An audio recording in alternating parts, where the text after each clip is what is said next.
Si. Oui, mais invité, est-ce que ça veut dire... Non, identifié, tu veux dire? Je sais pas. Je continue à faire des grimaces jusqu'à ce qu'il y ait des gens qui viennent.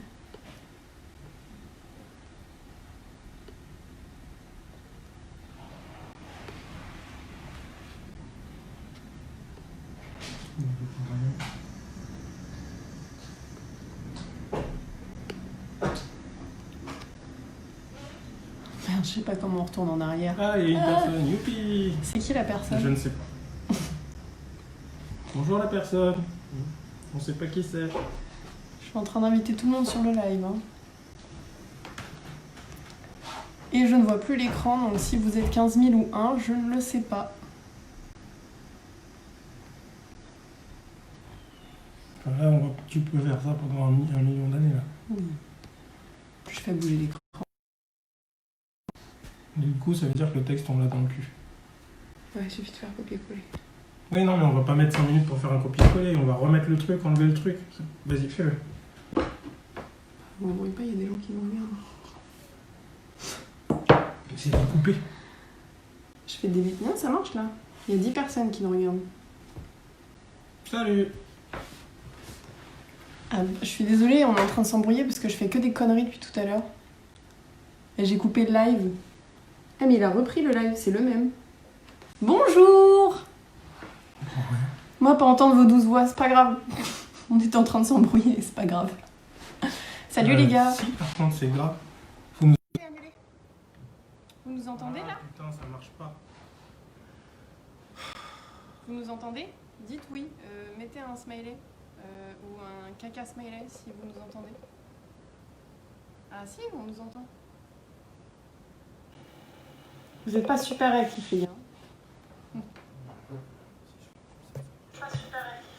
Mais non, c'est bon, on nous entend. Alors, moi oui, enchanté Patrick Diger. Du coup les petits potes, Camilo t'énerve pas. Bah si, c'est parce que je fais des bêtises depuis tout à l'heure. Ça marche chez nous. Arrêtez de vous embrouiller les gars. Ah, désolé. Salut! On va peut-être commencer du coup, parce que c'est 12 personnes d'un coup. Bonsoir à tous. Bonsoir. Mélo, aucun son? Des fois le son diminue de ouf. Eh ben, si c'est le cas, dites-le nous et puis on criera très fort. Donc du coup, le thème d'aujourd'hui, c'est la concurrence. Alors c'est un peu vague, dit comme ça. Mais en fait, disons que c'est parti d'un débat qu'on a eu souvent. Et je te laisse le dire parce que c'est toi qui l'as dit tout à l'heure. Qu'on a eu souvent. À propos de ce qu'on doit faire ou pas, de ce qui est bon ou pas.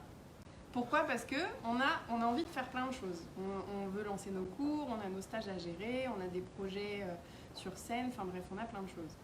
Et comme on a un petit entourage artistique un peu sympa avec qui on aime bien en discuter, le truc c'est toujours la question de ouais mais est-ce qu'on va pouvoir le faire ou pas? Est-ce qu'on a notre place? Est-ce qu'on a notre place? Est-ce qu'il faut coller à l'étiquette ou pas? Oui mais regarde les autres ils font ça mais c'est ça qui marche, enfin bref. Voilà, donc un débat un peu sans fin. Pessimiste, optimiste. Mélo, je crois qu'il n'y a que toi. Je sais pas, peut-être tu devrais fermer Facebook, réouvrir, je sais pas trop. Bref. Et de là... Attends, j'essaye un truc. Est-ce que c'est un peu mieux ou pas? Au niveau du son? Mais je crois qu'il n'y a que Mélo qui a un problème. Et donc... Retourne. Voilà. C'est bon. On retourne dans ce sens-là parce qu'on est à l'envers. Bonjour. On est désolé, il n'y a rien qui va. C'est comme ça? On va faire comme ça, ouais. Et donc rebonjour, hein, désolé, hein, c'est les aléas du direct, on fait n'importe quoi depuis tout à l'heure, on essaie d'arranger les choses, mais voilà. Les gars, je sais pas pourquoi le son marche pas pour vous. Et non, mais arrête de mettre tes mains, ça sert à rien. Ça sert à rien. Non, je suis à fond sur le son. Parce qu'il augmentait le son de son téléphone, mais on est d'accord que ça mettra pas le son sur ceux qui déconnent. Bref. Et donc on disait qu'on avait ce débat-là souvent. En fait, au final, c'est quoi tout ça? C'est juste la concurrence, en fait. c'est quoi faire face à aux autres, aux collègues concurrents, du coup. C'est une question qu'on se pose et qu'on vous posera aussi. Et qu'on vous posera aussi. Et donc, du coup, de là, on est parti sur plein de choses parce que la concurrence, ça peut être sur beaucoup de points. Ça peut être chez les pros, entre guillemets. Ça peut être chez les amateurs en soirée. Enfin, pour l'avoir vécu et pour l'avoir entendu des danseurs. Sinon, entre pros et amateurs, puisqu'on se mélange, on est quand même dans un milieu où les pros et les amateurs se mélangent en soirée. Voilà. Donc voilà. On a plein de questions. On va compter sur vous pour y répondre. Et le but, c'est pas de demander que à ceux qui bossent ou pas dans la bachata. C'est vraiment plein de trucs qui concernent beaucoup de choses. Ouais, et puis après, il y a des gens qui peuvent avoir une analyse en étant juste consommateur, mais ce qui est normal. Ouais. Je pense que moi, je l'ai eu avant même de commencer à me professionnaliser, parce que j'ai pas la prétention de dire que je suis encore professionnel de la bachata, mais on a envie déjà. Voilà. Voilà. Donc en gros, on a un peu répertorié les différentes concurrences qu'il peut y avoir dans le milieu et ce face à quoi on a pu se confronter. Donc on a vu la concurrence de qualité et de quantité. Je fais un petit listing vite fait là comme ça. La concurrence de tarifs, de services proposés, de lieux utilisés, de com sur Internet, la réputation, le réseau qui joue, l'expérience, l'ancienneté et le diplôme éventuellement. Quand je dis diplôme, c'est... je sais qu'en danse latine, il n'y en a pas beaucoup, il y en a quelques-uns qui ne sont pas reconnus par l'État, mais c'est pas parce qu'on... Enfin, il y a d'autres diplômes qui n'ont rien à voir avec la bachata. Est-ce que ça pèse dans le game ou pas? Enfin, voilà. Je sais qu'en ce moment, il y a un gros débat. Je vais rentrer dans le vif du sujet, je vais mettre les pieds dans le plat. Il y a un gros débat entre ce qui s'est passé entre Nazem et David à propos du village latino. C'est alors un événement comme celui-là, je pense que c'est pas la première fois que ça arrive. Le fait que quelqu'un, je sais pas ce qui s'est passé, reprenne un concept ou fasse quelque chose qui est similaire à ce qui existe déjà. Ça s'appelle du plagiat. Ça, c'est pas de la concurrence, hein, c'est du plagiat. Mais il n'empêche que le truc, c'est que les idées sont pas protégées en bachata. Je pense que on a déjà, on a des idées sur le pourquoi on ne protège pas aussi. Mais du coup, voilà, et on se demandait, moi je me demandais ce que vous en pensiez de tout ça. Je veux pas forcément rentrer dans le débat de Nazem et David, hein, vraiment pas. Mais c'est juste que le truc, c'est qu'il y a des idées qui se rejoignent, forcément, des concepts de soirée, des concepts de cours, des concepts d'événements. C'est normal en même temps. Ceci dit, voilà. Une soirée, c'est une soirée. Proposer des cours en soirée, ça paraît logique pour ceux qui débutent juste avant. C'est pas un gros concept. Mais moi, je me demande surtout, qu'est-ce qui fait que les gens vont plus aller à un endroit ou à un autre? Ou vers qui? Est-ce que pour vous, ça va être le plus important? Ça va être, je sais pas, est-ce que c'est plus ou moins cher? Est-ce que c'est parce que vous êtes pote avec la personne? Est-ce que... je sais pas. Il y a Alice qui raconte sa vie. Alors. Une idée est une idée et peut en inspirer d'autres et comme ça. Et c'est comme ça que les choses évoluent, ne serait-ce que l'évolution des mouvements en danse. Oui, on est d'accord. Ça, pour la concurrence, ça paraît logique et assez loyal qu'on soit influencé par ce qui se fait déjà. C'est facile. Il me semble que de toute façon, il y a des choses qui sont un peu immuables. Genre créer juste une soirée, même sans cours, ça paraît une nécessité parce qu'on est une danse à caractère social principalement. Tout comme... les festivals aujourd'hui sont des grosses soirées avec des intervenants internationaux de façon à ce que les gens qu'on admire, on puisse aller les voir. Donc c'est aussi pour ça qu'on paye des passes assez chères parce que faut les faire venir. Ils viennent souvent d'autres pays ou d'autres continents ou des choses comme ça. Donc forcément, c'est pas le prix d'une soirée. Et donc du coup, c'est des concepts qu'on comprend très bien. Après... quand je vois des festivals comme le Bachatol qui arrivent à innover un petit peu sur le concept ou sur le mélange des cultures, je pense que c'est là où c'est intéressant, c'est qu'il y a une innovation dans le fait de mélanger des choses. Donc un festival et un autre ne se valent pas forcément, ne se ressemblent pas forcément dans tout ce qui est proposé. Après, il y a Alix et Sylvain qui sont en train de parler de la protection des idées. Très honnêtement, j'en sais fichtrement rien. Quelqu'un qui pourrait le savoir, ça serait Vanessa Charpie. Mais Vanessa Olivier, qui se la raconte un peu, passe à Radio Latina en ce moment même pour parler du match shuttle. Si à un moment donné vous nous entendez, on vous fait des gros bisous. Mais voilà. Mais à la limite, elle pourrait savoir. Mais moi, encore une fois, je vous repose la question.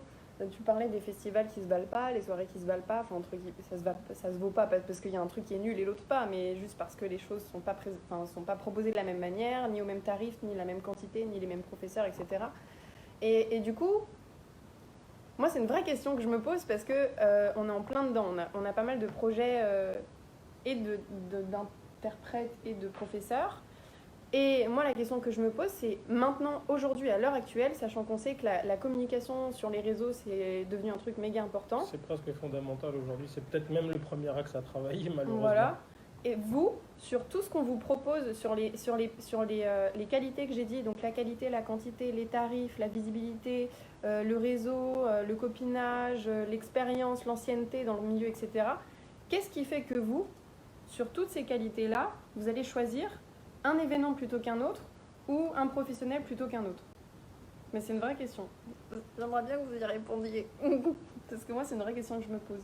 Comme on en avait parlé déjà dans notre dernier live, la communication sur les réseaux, même si aujourd'hui c'est important, Cam et moi, on n'y adhère pas parce qu'on a envie de faire la révolution, mais c'est juste que c'est pas notre boulot, on n'est pas compétent, on sait pas forcément le faire. On et est pour nul. nous, on est nul à chier, pardon pour le gros mot. Et en plus de ça, pour nous, c'est extrêmement chronophage parce que du coup, je pense que ça prend déjà énormément de temps pour les pros, mais pour des gens comme nous qui n'y connaissent rien, voilà. Donc du coup, on y accorde moins d'importance aujourd'hui, on se prend moins la tête, même si c'est potentiellement, on sait C'est que pas ça va très être bon pour compliqué. nous parce que ça nous complique un peu les choses Parce que pour revenir à la concurrence, on voit bien tous les concurrents ou tous les collègues, on voit comment ils sont répertoriés sur les réseaux. Mais du coup, nous, on a plus envie de mettre du temps là-dedans, mais de mettre du temps à travailler nous. Je pense même que c'est une de nos petites vidéos qui nous a fait prendre un peu conscience qu'on n'a pas tellement envie de jouer à la télé-réalité de notre vie, en fait.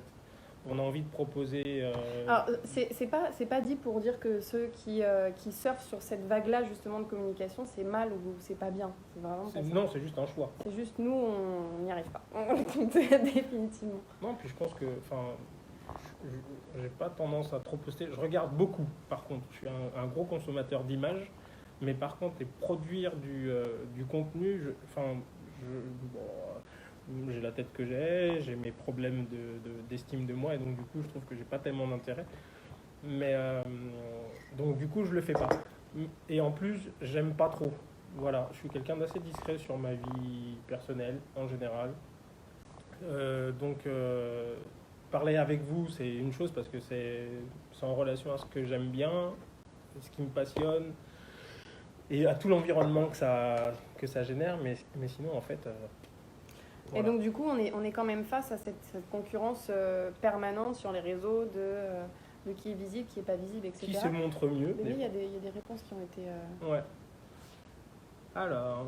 Avec Greg, bonne pédagogie, plus bon niveau en tant que danseur. Donc, toi, t'es plus sur Greg, t'es plus sur la qualité, du coup. Mais du coup, ok. Oui, mais ça, c'est pour un cours de danse, j'imagine. Oui, c'est pour un professeur. D'accord. Michael speaking. Il nous donne le niveau de danse et les services proposés dans la soirée et aussi les professeurs et la notoriété de l'événement. Ça paraît logique, il y a une espèce d'équilibre dans tout ça. Mais du coup, le niveau de danse, par rapport à quoi tu le juges? Est-ce que tu te bases sur toi, ce que tu as ressenti? Est-ce que tu te bases sur ce que tu as vu sur les réseaux? Est-ce que tu te bases sur ce qu'on t'a rapporté? Parce que Digger, il dit qu'il aime les chips. Oui. Alix dit, moi j'ai aucune estime de moi et ça m'amuse. Oui, non, mais ça là-dessus aussi, enfin, j'ai quand même un peu d'autodérision, mais de là à poster ma live sur Insta ou sur Facebook, j'avoue que ça a été un gros effort à un moment donné et je l'ai pas bien fait et pas beaucoup. Alors j'avoue que j'ai pas trop envie de revenir là-dessus. Alors il y a Sylvain. Notre super DJ Leaves, d'accord, et qui nous dit je pense que oh là, c'est parti un petit peu en cacahuète. Reviens en arrière, s'il te plaît. Ah, pourquoi tu reviens pas? On regarde les coms sur l'ordi de cam, mais l'ordi de cam est un peu long. Je pense que la majorité des gens choisissent une soirée comme ça. Localisation, copinage, orga et ou DJ ou prof. Et réputation et le prix. En dernier, donc Ouais. ouais. Localisation, je comprends, c'est entre guillemets le plus pratico-pratique, quoi. Il y a un moment donné, effectivement, on préfère aller à une soirée qui est Bah pas ouais, trop- nous par exemple en scooter, on va pas dans le fin fond du 95 ou 91. Désolé les gars, hein, c'est pas qu'on ne vous aime pas. Par mais, exemple, la voilà. prochaine We Are Heroes, On est là. et ben on est obligé de s'organiser pour un covoiturage pour y aller parce qu'en scooter ça fait un peu loin. Mais Hein, si, des fois que. voilà, c'était pas du tout de la com, hein, bien évidemment. Ça n'a rien à voir avec la concurrence, hein, bien entendu. Alors, Atidi, parfois la visibilité sur les réseaux n'est pas représentative du niveau pédagogique ou humain. On est Bon, bien ça, d'accord. on reviendra pas dessus, mais on est d'accord avec toi, Ati. Faut descendre. Et voilà. Christelle Borgne. Bonjour Christelle. Alors, la convivialité est importante pour moi dans les soirées. Pas forcément des gros artistes internationaux, car souvent j'ai du mal en soirée à reproduire. Plutôt des artistes comme vous adorables. C'est trop mignon. Merci, ça fait trop plaisir. Love, love, cœur, cœur, amour, amour. Voilà. T'allais dire un truc? Non, j'essaye de lire encore. Alix, choisir une soirée sur un orga, point d'interrogation. Je crois 60% des gens ne savent pas qui organise. Voilà, tu vois, C'est pas faux. Ouais. C'est pas faux. Après, je pense que c'est possible. Enfin, après, la concurrence entre organisateurs, j'ai trop peu touché à l'organisation. En fait, pour ceux qui savent pas, la Locura qui existe aujourd'hui, la soirée, on l'a lancée ensemble avec David. Et maintenant, j'en fais plus du tout partie. Mais du coup, c'est le seul truc auquel j'ai touché à l'organisation. Évidemment, il y a les stages et les cours, mais je mets pas ça dans la case événementielle. Et du coup, je sais pas trop comment ça se passe entre orgas. Mélo, je sais pas si tu es encore avec nous, parce que tout à l'heure, tu nous entendais pas. C'est pareil, est-ce que chez vous, c'est plus la com ou c'est plus la qualité de ton événement? Après, il y a des orgas qui arrivent à avoir une vraie, des gens une vraie communauté, quoi. Et il y a ça aussi, il y a cette espèce de concurrence de la communauté. Il y a des profs ou des orgas qui vont réussir à avoir vraiment un groupe super solide autour d'eux qui va les suivre contre vents et marées, mais du coup qui va peut-être pas être ouvert aux autres, je sais pas. Oui, malheureusement, en termes de concurrence, on a souvent une concurrence aussi j'ai envie de dire, de meute, puisque du coup on parle de loyauté envers les gens qu'on suit. Moi j'avoue que j'en ai pas. J'aime bien aller piocher partout, je suis une abeille. Mais c'est vrai qu'on ressent beaucoup ça, c'est-à-dire que les gens qui suivent un tel suivent très peu d'autres, ou bien les communautés sont assez loyales, et même trop, j'ai même envie de dire fidèles. Oui, mais du coup, est-ce que ça vient pas de la personne qui lead, entre guillemets, ou du prof ou de l'organe, je sais pas, qui justement joue pas le jeu de la concurrence et qui dit pas allez voir quand même ce qui se passe autre. Tu vois ce que je veux dire? Oui. Ou qui essaie forcément de garder de tout. Enfin, je sais pas. En même temps, J'en ai pas parlé en fait, honnêtement. d'un point de vue commercial, ça s'entend, puisqu'on n'a pas envie que nos... Ouais, mais si t'es sûr de toi, tu te dis que Oui. les élèves potentiellement ils resteront Je avec suis toi, d'accord, mais il s'avère que quand même, comme on est dans une société commerciale, on donne un service, on veut que nos consommateurs restent avec nous pour pouvoir continuer à manger, puisque Ouais. ça reste un principe de base quand même. Donc, Oui. bon, je voulais venir sur Yael qui disait, alors, l'event a-t-il une bonne diffusion? D'accord, ça c'est une question de communication. Je pense qu'il y a un bon niveau de danse aussi. Petit ou gros events selon ce qu'on préfère, potes, personnes qu'on veut ou pas voir. Ok. Juste petite question, là pour l'instant on parle beaucoup des événements, est-ce que vous pourriez également apporter une réponse pour le choix d'un professeur Ou de cours. Ça m'intéresse. Je viens de voir, Jabem, c'est Jabem. Jabem, salut Jabem, et il parle de niveau. Le problème, c'est que le niveau, quand on est débutant, par exemple, est-ce qu'on est apte à pouvoir le juger? Quelqu'un qui a un bon flow et qui n'a pas beaucoup de contenu, des fois, ça peut suffire à donner l'impression que c'est complet. Donc, le niveau, c'est vraiment quelque chose de très personnel. Le cerner, il faut quand même un nombre d'expériences et de temps dans la discipline pour s'en rendre compte. Et puis le niveau aussi, c'est extrêmement subjectif dans le sens où, pour certains, un bon niveau, ça va être des bons guideurs et des bonnes suiveuses. Pour d'autres, un bon niveau, ça va être des gens hyper musicaux. Pour d'autres, un bon niveau, ça va être des gens qui vont, quitte à faire des choses moins complexes, mais qui vont avoir du flow. D'autres, c'est un peu tout. Enfin, du coup, c'est un peu subjectif. Ouais. Un jour, j'ouvrirai un guide du routard des cours de danse de l'Île-de-France. En nous en descriptif. D'ailleurs, comme ça, dites-nous on si pourra- c'est une bonne idée. Hein. Moi, Ouais, moi, j'adorerais. J'avoue, ce serait pas pour critiquer, c'est juste comme un guide du routard, on fait un descriptif de comment ça se passe, de qui est le prof. Et il ne faudrait pas que ce soit qu'une seule personne qui tienne le truc, mais genre plusieurs professeurs Non, qui plusieurs. vont visiter la même personne et donner son avis, et puis ça donne. Et comme ça, on pourrait faire ça un peut petit truc. aiguiller un petit peu On pourrait faire un truc le plus objectif possible. Ah, ça serait cool, dites-nous si c'est une bonne idée. Ok. Une offre diversifiée. Définis une offre diversifiée, Jabem. J'adore. Alors, salut Morgane. On t'avait pas vu arriver, mais merci pour la question. Alors, je vais la lire tout de suite. Chacun va avoir son public, celui qu'il mérite peut-être aussi. Ouais, ça, c'est ce qu'on dit ça. Dans le sens où je sais que ceux qui viennent dans nos cours viennent chercher de la technique, pas une multitude de passes. Certains vont être meilleurs animateurs et vont vers un public, j'imagine que ce que c'est que tu as voulu dire, qui vient pour soulager juste de sa journée de boulot et de Ouais. rigoler. Je suis assez d'accord. Ouais, mais on a toujours une mixité d'élèves. Bien entendu, on sait très bien qu'il y en a qui viennent juste pour se détendre, il y en a qui viennent pour apprendre, il y en a qui viennent pour être avec les potes. Il y en a qui viennent aussi au bout d'un moment par amitié pour le professeur parce qu'il a été un mentor et que du coup il y a quelque chose qui s'est créé. Moi, j'ai une question pour Morgane. Tu dis du coup que les élèves, quand ils viennent prendre tes cours, ils savent qu'ils viennent pour apprendre de la technique, de ce qu'ils vont faire et pas que des passes. Mais en tant que débutant, tu penses qu'ils ont ce genre de Non, réflexion? moi, ce que je me demande surtout, c'est est-ce que tu penses parce qu'aujourd'hui, ça veut dire que du coup, leur choix pour aller vers toi, c'est de l'ordre de la qualité. Et donc, du coup, est-ce que tu penses que ça a toujours été le cas ou est-ce que au début, c'était plus parce que tu avais tes titres ou c'était plus parce que tu étais présent sur les réseaux ou parce que dès le début, tu as montré une qualité qui a fait la différence justement dans ce milieu de concurrence, qui a fait la différence de ce qu'on avait l'habitude de voir? Comment tu penses que ça s'est construit du coup? Comment tu as tiré ton épingle du jeu? Voilà. Ça y est. Excellente Tu veux- question. tu veux- Alors, il y a Ati, j'ai pas encore lu la question, hein, qui dit alors, étant en BMW, je suis tout le temps en mode organisation de covoit. Donc, si tu as 2 soirées le même soir, pour moi, ce sera celle où on accepte de m'emmener. Après, s'il y a une soirée où j'ai max envie d'y aller, je me débrouille pour y aller. Orga, DJ, prix, l'ambiance, je l'emmène avec moi. Ouh là là, la communauté de danseurs, ça bouge trop pour s'affilier à ça. Ouais, mais par contre, s'affilier à un professeur, on le voit clairement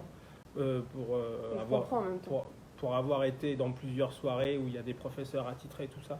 Je comprends parce qu'au bout Ça d'un moment, paraît logique. il y a des affinités qui se créent aussi, Bien ne sûr. serait-ce qu'humainement, Bien sûr. en fait, ce qui est normal. Et d'ailleurs, tu parles de DJ, on n'a pas parlé de... Donc jusqu'à maintenant, ceux qui ont parlé d'événements pour faire un choix d'événement, personne n'a parlé du DJ.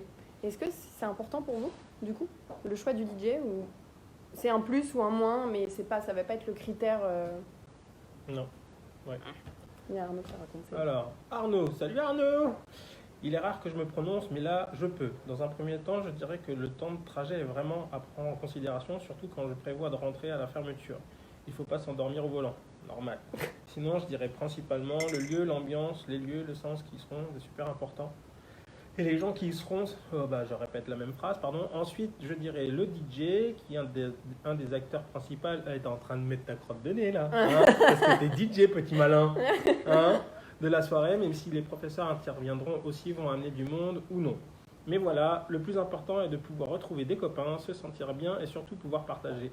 Après, c'est que mon avis. Ouais. Ouais, enfin, pour toi aussi, il y a un équilibre des choses, en fait, entre... Ouais, en fait, c'est marrant parce que à force de discussion de ce qu'il faut faire pour comment dirais-je, réussir parmi la concurrence, souvent on se met entre nous, on se met à la pression de se dire c'est ça qui marche, il faut faire ça, il faut faire ça. Et en fait, en y discutant avec vous, je me rends compte que finalement, tout le monde cherche plus ou moins un équilibre d'un peu toutes les forces. Du coup, je suis agréablement surprise, très honnêtement. Parce que pour ma part, en tout cas, c'était un gros problème de savoir comment réussir à amener ce qu'on a envie d'amener et sans rester dans notre coin comme des petits pauvres profs que nous serions avec 3 élèves parce que ce qu'on fait, c'est pas assez visuel ou pas assez truc ou pas assez machin. Ou trop spécialisé, trop spécifique. Ou trop bizarre. Ouais. J'ai un peu passé... Ouais, il y a eu beaucoup de réponses. Il y a eu du bouche à oreille avec Mickaël que je trouve intéressant. Là, il y a Mickaël Speaking qui dit sur la décision de soirée, le bouche à oreille, suivre ses amis. Mais si c'est une nouvelle soirée, j'y vais pas. J'attends de voir. D'accord, donc toi, t'es pas un pionnier. Tu fais partie de ceux qui se disent j'y vais vraiment si c'est déjà bien. C'est cool aussi. Mais du coup, c'est aussi une façon de faire. TripAdvisor de la danse. Ouais, c'est ça qu'on veut faire. Ouais, c'est une bonne idée. Sébastien Tarcy, salut. Alors du coup, il faut protéger l'idée du guide du retard de la danse. Non. Voilà, j'en ai parlé là. C'est sur une vidéo qui est avec une date. S'il y en a un qui le fait tout de suite avant et nous prend de vitesse, et ben, on s'en prendra qu'à nous-mêmes, 1 parce qu'on aurait dû le faire plus tôt, et 2, on saura où il a l'idée. Si on avait eu envie de le faire genre de façon protégée, je pense qu'on l'aurait protégé. Moi, j'avoue que c'est une idée qui me plaît.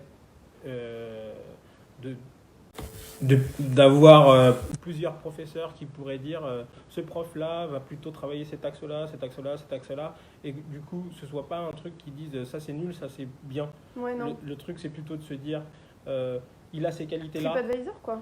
Et l'autre, enfin un autre professeur, il a ces qualités-là. Après, qui ça sont pourrait complémentaires avec un autre. Ça pourrait être comme n'importe quel guide où les gens ils mettent une étoile, 2 étoiles, 5 étoiles. Ça, moi, j'aime moins. Hein, d'accord. Noter les gens, je trouve pas ça terrible. Ouais, mais peut-être qu'il faudrait passer par là parce que la société est comme ou ça. Ou alors on pourrait ne pas mettre de système de notation, mais laisser les gens qui, par exemple, prennent des cours avec tel professeur, laisser leur contact Facebook, un truc comme ça. Comme ça, ceux qui voient un professeur qui les intéresse pourraient contacter les élèves et leur dire alors, t'en as pensé quoi, comment tu te ressens, etc. Ouais, mais est-ce que l'élève donnera son ressenti réel et qu'il ne sera pas impressionné justement par son statut de professeur? C'est ça qui est difficile. Enfin, il faut pas oublier quand même que quand on a un statut de professeur, on a une espèce de hiérarchie.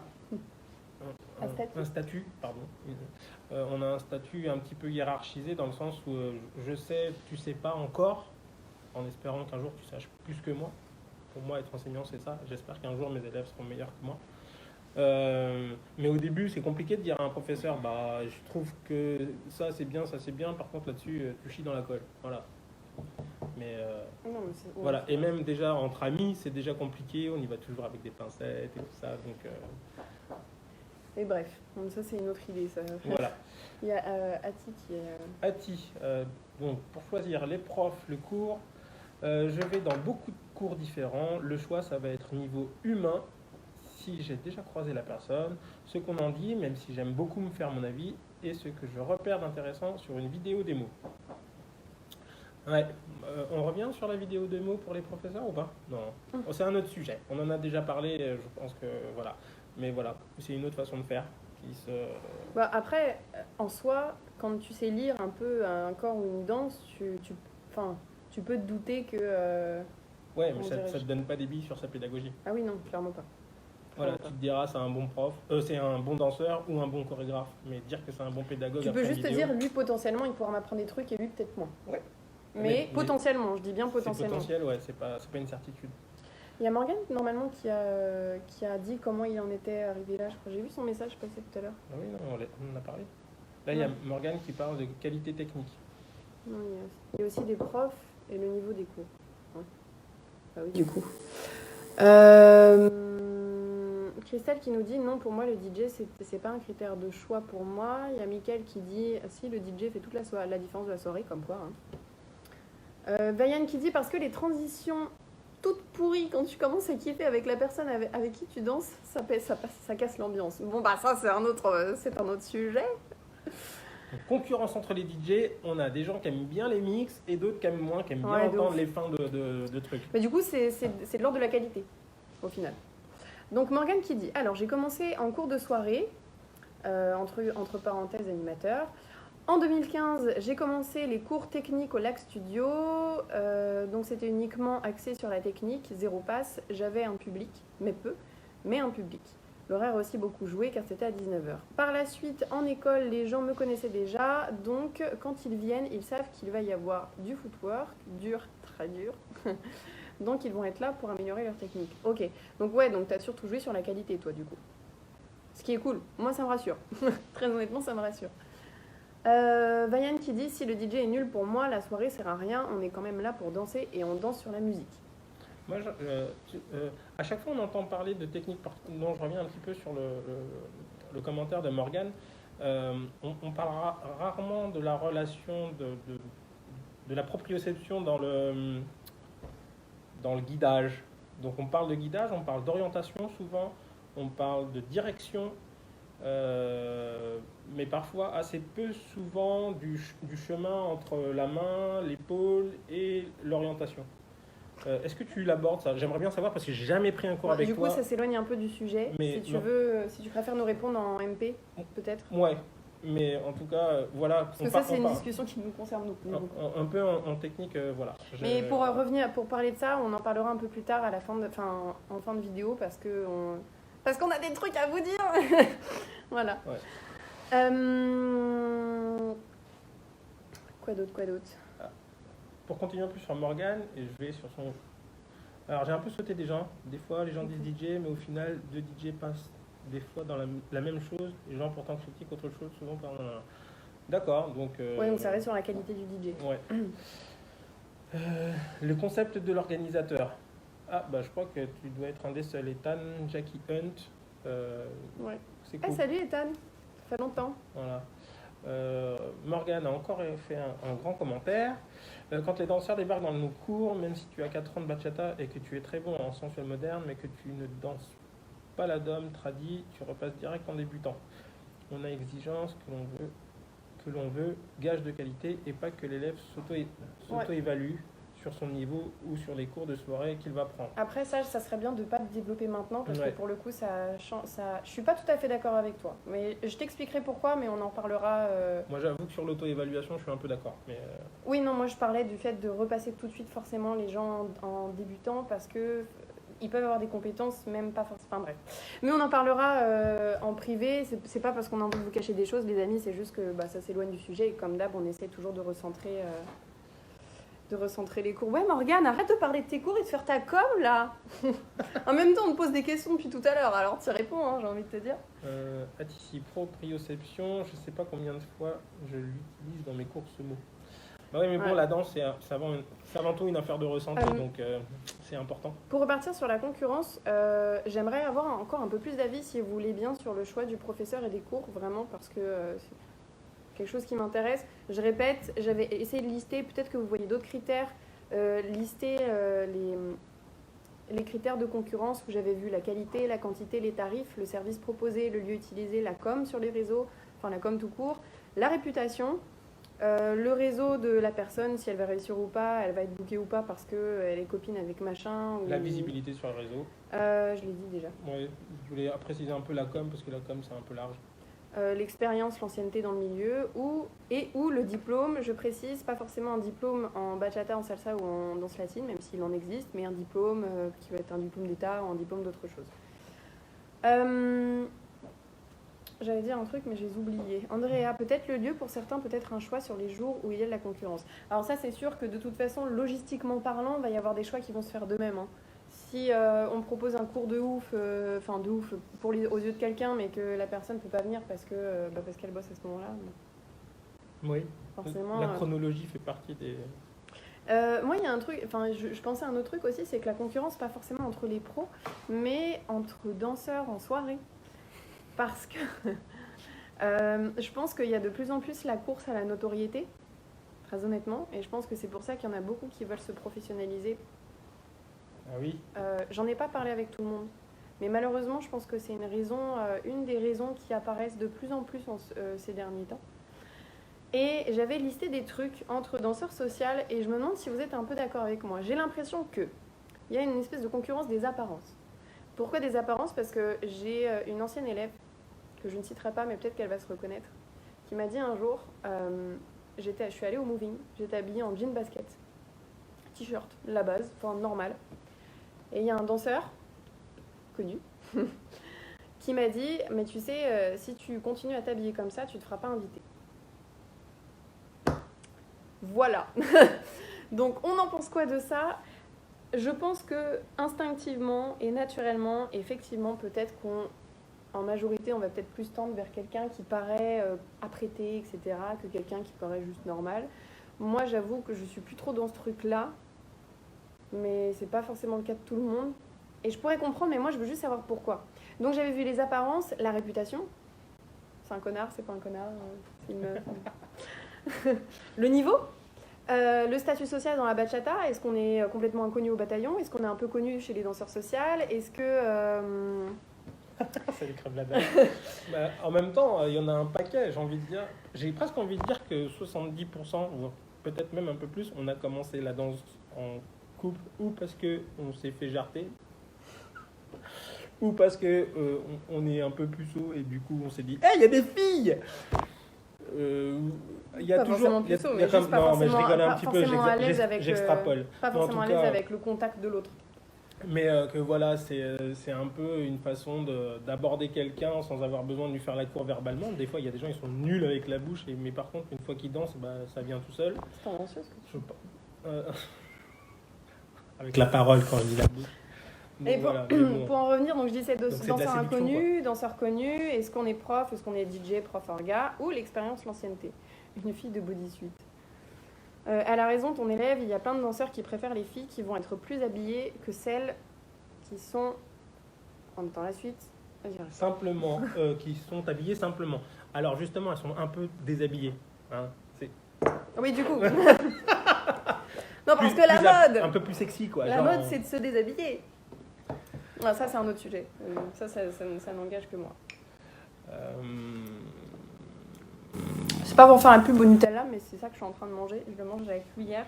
Oh, tu fais de la pub! J'avais oublié à quel point c'était bon. Et on n'a même pas de... Mais regardez. Allez, je fais de la pub aussi pour deux. ça. C'est nous. Hein. Ah, bref. Donc ouais, du coup, alors, pour continuer à parler un peu de ce qu'on disait, on va essayer de se dépêcher un peu. J'avais des petites questions à poser en ce qui concerne la concurrence. Parce qu'on est dans un milieu qui n'est pas réglementé et qui reste amateur. Quand je dis amateur, je ne parle pas de niveau. Je parle de fonctionnement légal. Aujourd'hui, quelqu'un qui est professionnel, par exemple comme nous, comme 1 million de personnes. Un professionnel est défini par se faire payer. Voilà. N'est pas du tout officiellement aux yeux de la loi. On est inexistant, pour la plupart. Après, il y en a qui sont en auto-entrepreneur et c'est pas le cas de tout le monde. Et c'est cool. Je prône le fait qu'on puisse déclarer tout ça pour qu'on puisse tous avoir des conditions de travail un peu mieux, mais ça on en a déjà parlé, je ne vais pas revenir dessus. Donc les questions sont les suivantes. Peut-on respecter des règles de concurrence éthiques et ou légales, même si elles ne sont pas en vigueur dans le milieu de la bachata ? Quand je dis éthique, je pense que je fais appel un peu au côté humain de la chose. En gros, est-ce que ça se fait, est-ce que ça se fait pas, quoi. C'est un peu ça. C'est le côté moral. Voilà, le côté moral et légal, parce que éventuellement on peut se renseigner un peu sur ce qui se passe dans les milieux où c'est... je dis pas que dans les milieux où c'est réglementé, tout est parfait, on en parlait tout à l'heure. Mais c'est juste, est-ce qu'on peut se renseigner sur ce qui se fait pas légalement ? Est-ce qu'on peut essayer d'y coller, même si aujourd'hui c'est pas placement de produit ? Non ! En plus, je lutte contre le Nutella et pour l'exploitation de l'huile de palme, mais là j'ai craqué. Je suis désolée. N'achetez pas de Nutella, c'est mal. C'est toi qui es mignon. Donc voilà, qu'est-ce qui est acceptable ? Qu'est-ce qui est acceptable dans... Est-ce que ça va être acceptable éthiquement parlant, mais ça va être un peu naze ? Dans ce sens-là, ça marche pas trop. Mais est-ce que ça va être non acceptable moralement parlant, mais finalement ça se fait quand même parce que on s'en fout, il n'y a pas de règles ? Où sont les limites dans un milieu non réglementé comme la bachata ? Est-ce qu'on a le droit à tout, sous prétexte que le milieu est amateur et non déclaré ? Alors, où est la morale et l'humanité et a-t-elle encore de la valeur ? Vous avez 2 heures. Moi, je pense que tout ça, ça vient du fait qu'on joue sur le plaisir et on est sur quelque chose de l'ordre d'assouvir un plaisir rapide, malheureusement. Aller en soirée, on peut se décider en 2 secondes comme ça, et puis en plus, si c'est pas cher, c'est cool. Donc du coup, avoir de la qualité avec du pas cher, Je mettrai peut-être ce petit dessin que j'avais mis, Ah oui. qui me paraît à propos. Euh, on peut avoir de la qualité si on regroupe 3 choses. Le temps, c'était le temps, Je vais vous le la montrer. qualité et je sais plus. Bref. Voilà. Voilà, il est Alors, là. on parle de ce dessin-là. Je sais pas si vous allez voir. Est-ce qu'il est à l'endroit? Ah merde, vous êtes à l'envers. Je crois que vous êtes à l'envers. Donc Attends. bon. Attendez, on essaie de voir. Ouais, non, C'est à l'envers. Oh, vous arrivez à lire quand même. Voilà. Si on veut, en gros, ça dit, si on veut quelque chose de rapide et pas cher, ça sera peut-être laid. Si on veut quelque chose de rapide et de bonne qualité, ça sera cher, ça sera plus cher. Si on veut quelque chose de pas cher et de bonne qualité, ça sera plus lent. Si on veut rapide, pas cher et de bonne qualité, C'est c'est pas non. possible. Voilà. Voilà.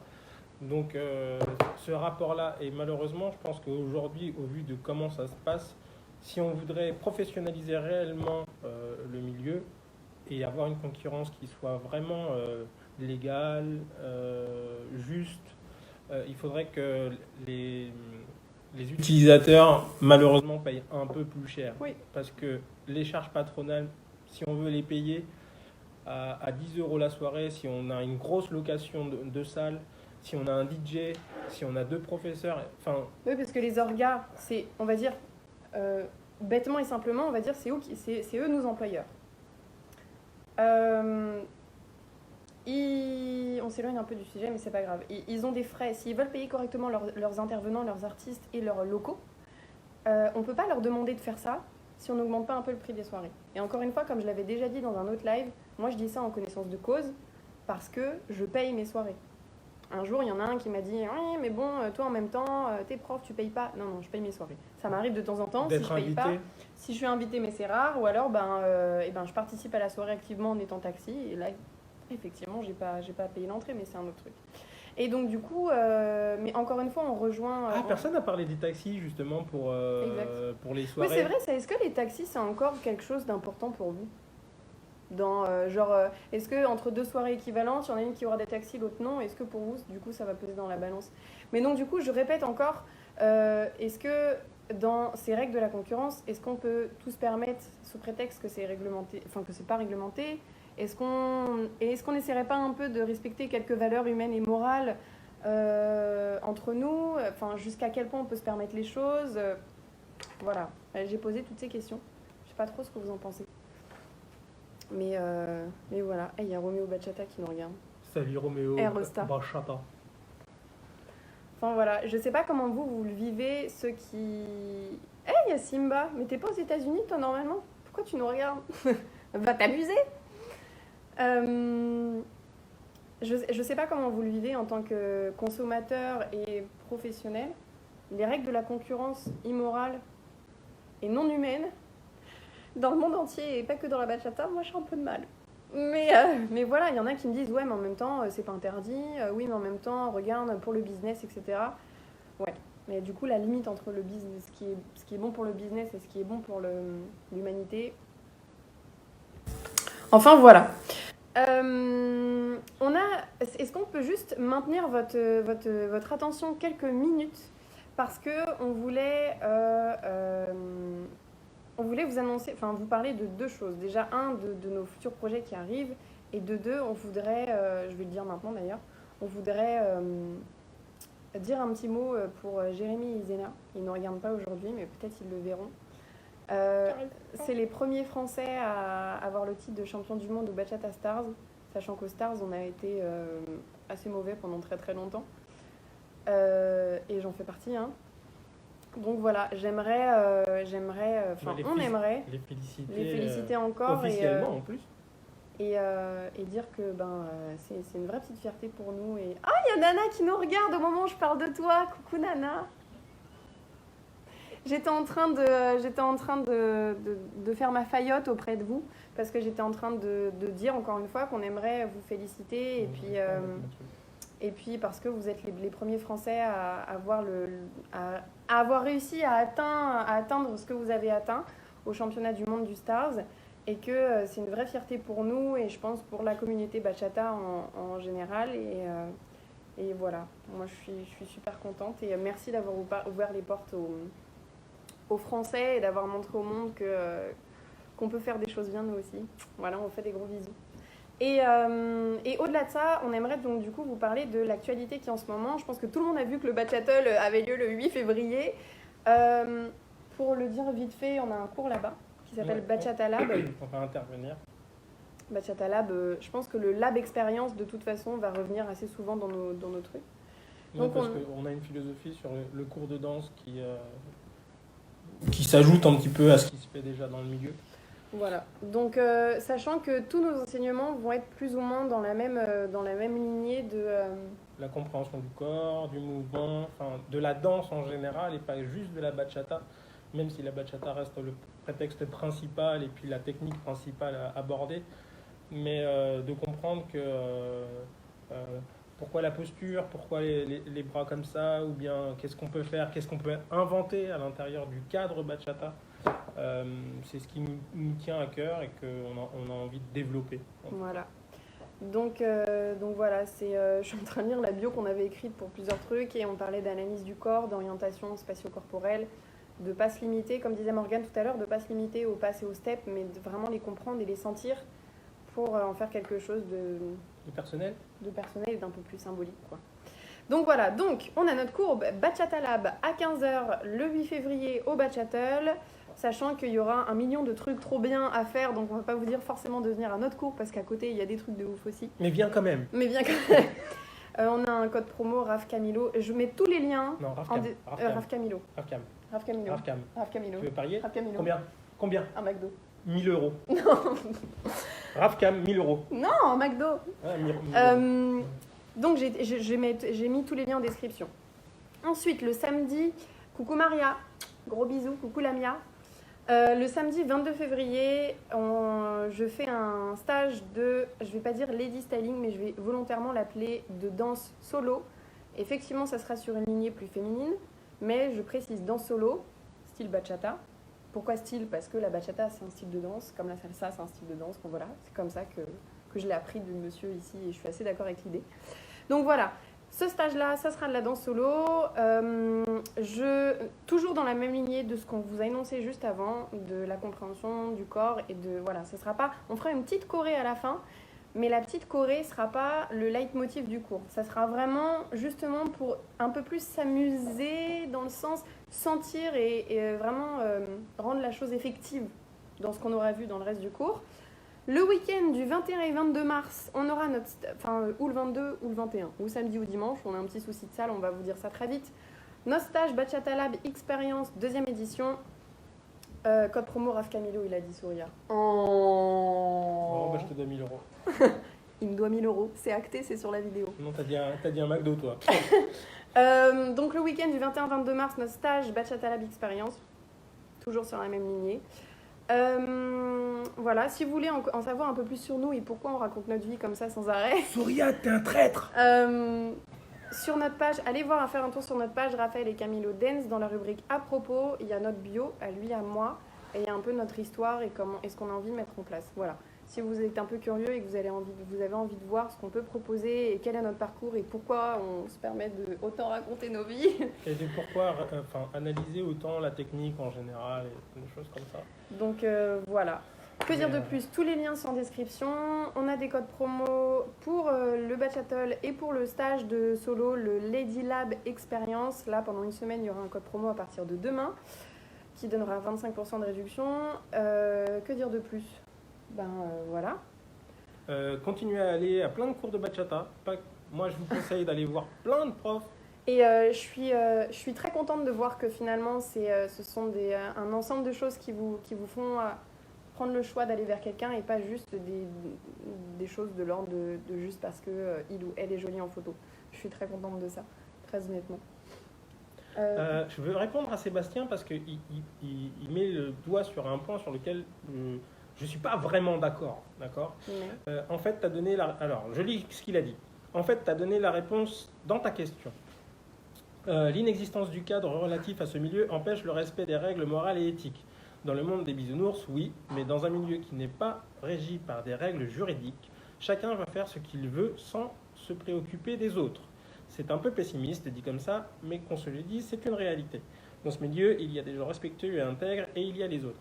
Alors, on vit en France. Calme-toi. Sur le fait qu'il n'y a pas de règles, il y en a. La seule chose, c'est que aujourd'hui, une majorité ne les respecte pas.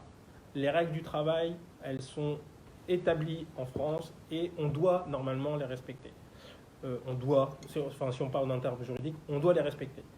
Ce n'est pas fait, mais ça, c'est autre chose. Pour moi, ça, c'est déjà une dérive. Donc, la réglementation commerciale, il en existe aussi. Que ce soit décidé par l'organisateur ou pas, de les suivre ou pas, les règles, elles existent. La seule chose, c'est que, comme en plus, on a un nouveau milieu, on va dire, commercial, en ce moment, personne veut vraiment faire de vagues parce que ça mettrait en porte-à-faux déjà le propre travail des gens qui y travaillent et qui ne sont pas déclarés. On a peur de se faire tomber dessus parce qu'on n'est déjà pas très légal. Ceux qui organisent ne veulent pas faire de vagues non plus parce que s'ils font des vagues, ça va leur retomber dessus et qu'en fait, on est dans un milieu où on se mord la queue. Il suffirait qu'un ou deux changent pour que la chose puisse rentrer dans un cadre vertueux, dans un cercle vertueux. Donc les règles, elles existent. La seule chose, c'est que pour le moment, le milieu décide de ne pas les appliquer. Voilà. Ouais. Et pour le coup, Seb, malheureusement, j'ai une vision un peu pessimiste aussi comme toi, de me dire que les gens irrespectueux des règles un peu humaines et morales prennent un peu trop de place, je trouve. Mais en même temps, parce qu'on les laisse prendre trop de place, très honnêtement. Et comme il disait, parce qu'il ne faut pas faire de vagues, il ne faut rien dire, attention, oulala. Donc voilà, mais je pense que c'est quand même très honnêtement possible en fait. Et que peut-être que plus on le fera et plus ça générera des choses un peu plus saines. Philippe qui nous a parlé de ce qu'est la concurrence. Je te remercie pour le petit message, c'était hyper gentil pour l'invitation.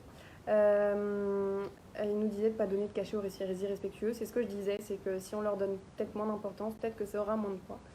Donc, ouais, mais voilà. s'il crée sa propre structure et que ça fonctionne et qu'il a des utilisateurs qui viennent parce que finalement ils sont pas vraiment encore dans le cercle, ils se sentent pas concernés par la malhonnêteté du type. Le problème, c'est qu'on est aussi dans un milieu où on peut créer sa propre structure. Demain, n'importe qui vient, même s'il n'est pas bachatero, il ouvre sa soirée bachata. Donc ça, tu peux rien y faire en fait.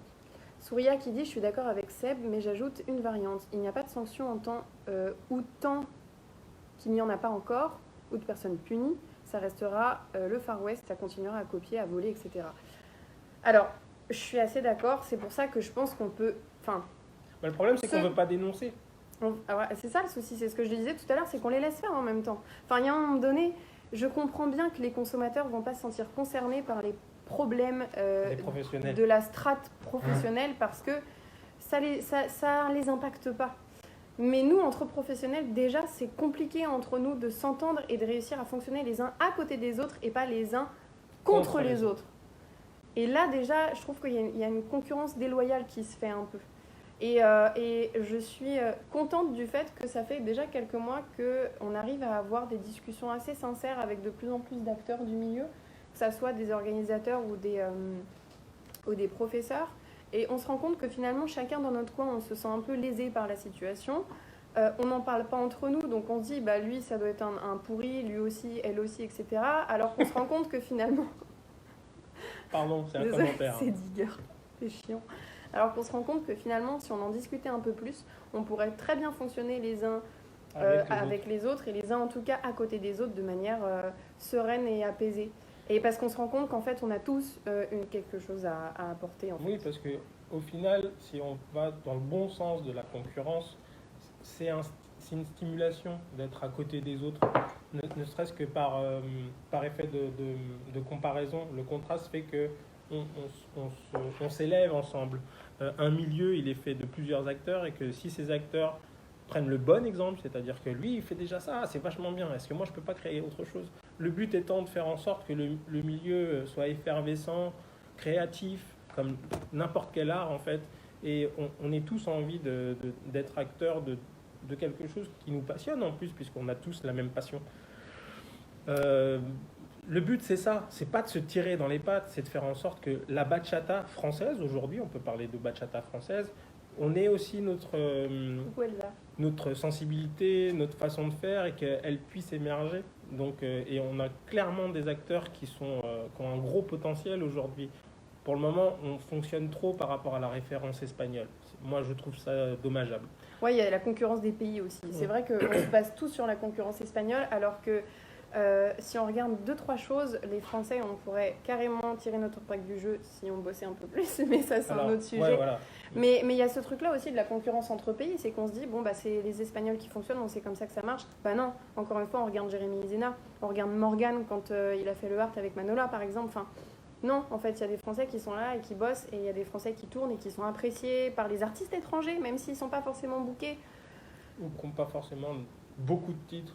Voilà. On arrive quand même à avoir des gens qui... On critique pas les titres, hein, c'est pas du tout la question, vraiment pas. Non, parce que malgré tout, les cumuls de titres, on sait très bien que c'est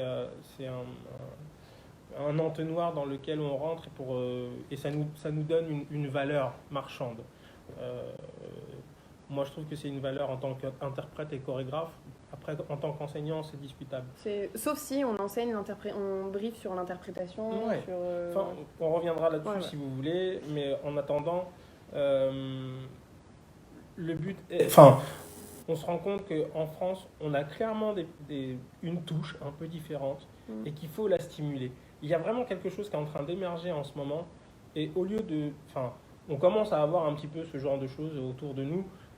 Nous, on parle avec les danseurs, pas forcément de tout, mais en tout cas, on commence à avoir des discussions sur lesquelles on se sent quand même un petit peu plus fédéré. Enfin, il y a une ambiance en ce moment. Et c'est pas qu'une histoire de copinage. Évidemment, par affinité, humainement, il y en a qui vont devenir plus des amis que d'autres, mais c'est vraiment pas qu'une histoire de copinage. Il y a pas longtemps, on m'a dit oui, mais machin, oui, en même temps, tu trouves qu'ils sont bons parce que t'es pote avec eux. Non. Non.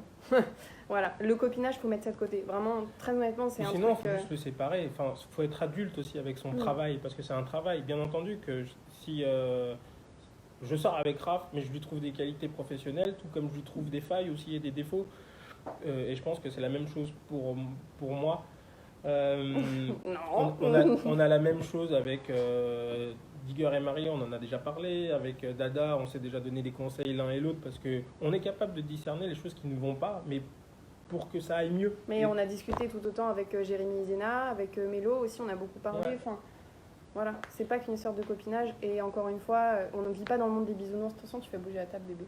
Il y a l'écran qui bouge. C'est pas qu'une histoire de copine, arrête. Franchement, on peut avoir de la concurrence saine et loyale, très honnêtement. Et voilà. On va finir là, parce que ça fait déjà 1 heure. Je rappelle, le Bachatol le 8 février. Alors nous, on sera là pour notre cours Bachata Lab, mais il y aura aussi Coco et Paola, Vanessa et Olivier, Digger et Marie, Mozart et Manon, Manu, Quentin, Laure et Léo, Mika et Amy, Sonia Bellam, Reda et Laetitia, enfin bref. Voilà quoi. Plein de choses, avec plein d'univers différents, plein de façons de voir le mouvement. Le samedi 22 février, le stage Lady Lab Experience de la danse solo. Je rappelle, j'aime pas trop ce terme de Lady Style, ça n'engage que moi. Mais voilà, je préfère dire que c'est la danse solo style bachata. Effectivement un peu féminine, mais voilà. Mais la féminité, ça vient de votre d'un million de choses. D'un million de choses. Pas forcément du... Moi, je pourrais faire tout ce que je veux pour être féminin, j'aurais pas l'air féminin. Et elle est trop bonne. Enfin, il est trop bonne. Moi, je sais pas comment on dit. Mais c'est vrai. Mais c'est une plus belle fille que nous tous. Non, si c'est vrai. Elle dit des bêtises. Le week-end du 21 et du 22 mars, enfin, ou l'un ou l'autre, le 21 ou le 22, on vous redit ça. Notre stage Bachata Lab Experience Opus 2. Allez faire un tour sur notre page dans la rubrique à propos si vous voulez en savoir un peu plus sur nous. N'hésitez pas à nous poser des questions. Et oui, avec plaisir. Donc, pas de souci, envoie-nous un message. Et voilà. Et sur ce, on vous fait des bisous. Encore une fois, merci d'être présents. Et merci de continuer à alimenter. Je sais qu'à chaque fois, vous continuez à discuter sur les commentaires, etc. C'est super cool. Continuer, ça nous fait... Enfin, ça fait évoluer le truc. En fait, c'est pas que ça nous fait plaisir, c'est que nous, on fait ça vraiment pour partager un maximum. Le but, c'est vraiment pas de séparer les gens, mais de faire en sorte qu'on soit un vrai groupe et qu'à un moment donné, les danseurs français, on défonce tout. Et sur ce, on vous fait des gros bisous. À très vite.